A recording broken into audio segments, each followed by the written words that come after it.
की, श्री रामचंद्र भगवान की जय।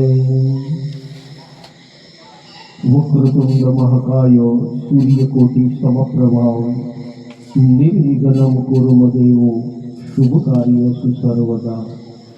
खरेखर આજનો અતિ પાવન દિવસ, એમાં દિવાસો અને સદીચરણનું સાનિધ્ય અને સાંઈબાબાના સાનિધ્યની અંદર જ્યારે આપણે બધા ભેગા થયા હોય ત્યારે આપણા પેલું રામાયણની છોપાઈ છે કે બિનુ સત્સંગ વિવેક ન હોય અને રામ કૃપા બિનુ સુલભ સોય।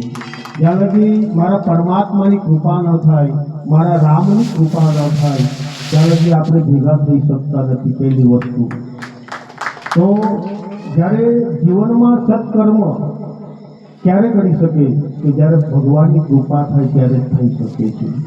આજે કેટલા સમયથી આ શનિદેવ ધામ પર દર અમાસે આ વિષ્ણુ સહસ્ત્રનો પાઠ ચાલી રહ્યો છે ને મહાપ્રસાદ ભજન અને ભોજન આ બેનો સમાવેશ થાય ને તો પણ મારો પરમાત્મા રાજી થાય છે।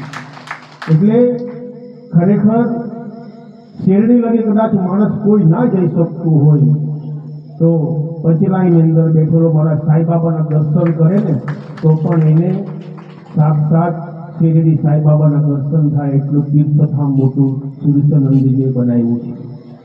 જોકે મારે જવાનું નથી થયું પણ મને ઘણી વખત તમારા પ્રોગ્રામ હું બધા જોઉં છું સાહેબ, તમારા બધા જ પ્રોગ્રામમાં ત્યારે ગણપતિ વખતે ગઈ વખતે તમે આવ્યા છે ત્યારે પણ આપણી મુલાકાત થઈ। હું યજ્ઞ કરીને ગયો પછી તમે આવ્યા અને પછી આપણે આ મુલાકાત થઈ ગણપતિ વખતે અને ઘણી વખત આપણી મુલાકાત થઈ। પણ કહેવાનો મારો ભાવ અર્થ એ છે કે જ્યારે આવા સદગુરુના ચરણોની અંદર અને ભક્તિમય જીવન જ્યારે વિતાવતા હોય એના ઉપર જ પરમાત્માની કૃપા થતી હોય છે। એમના કોઈ વસ્તુ શક્ય નથી। આજે પચેલાઈ કેવું ગામ હતું, પચેલાઈમાં શું હતું તમને મને બધાને ખબર છે, પણ શિરડીવાળા સાંઈબાબાની જ્યારે કૃપા થઈ અને સુરેશાનંદજીને પ્રગટ થયા કે નહીં, એ ભક્તને ઉઠાડે છે, સુતેલાને જગાડે છે, એ મારો સાંઈબાબા છે। એમને કીધું કે ભાઈ ઉઠ, આ જગતની અંદર આ ધર્મનું પ્રચારણ કરવા માટે જ્યારે જીવનના બધા જ કારણોમાંથી મુક્ત થઈ જાય, એ એક જીવનનું બધા જ કામ છોડીને જ્યારે પરમાત્મા પ્રત્યે પ્રેમ લાગી જાય ને તો જીવન સફળ બની જતું હોય છે।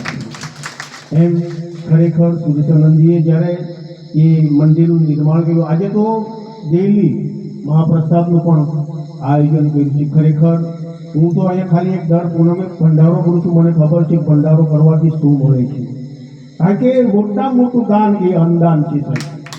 તમે કરોડો રૂપિયા આપો પણ એ કરોડો રૂપિયાને કયા અર્થમાં વાપરવો એ ધર્મ અન્નદાન બતાવે છે। તમે ભૂખ્યાને ભોજન કરાવો, કોઈ અતિથિ આંગણે આવ્યો હોય એનો સહકાર કરો, એ જ મોટા મોટું દાન છે, એ ધર્મ આપણો એ બતાવે છે। એટલે ખરેખર આ પવિત્ર દિવસની અંદર જ્યારે આપણે બધા ભેગા થયા છીએ ત્યારે અને દર અમાસના દિવસે આ પ્રોગ્રામ અહીંયા થઈ રહ્યો, આજે ખરેખર મને આ કંઈક પરમાત્માની કૃપા થઈ, કંઈક તમારા જેવાના ઉપર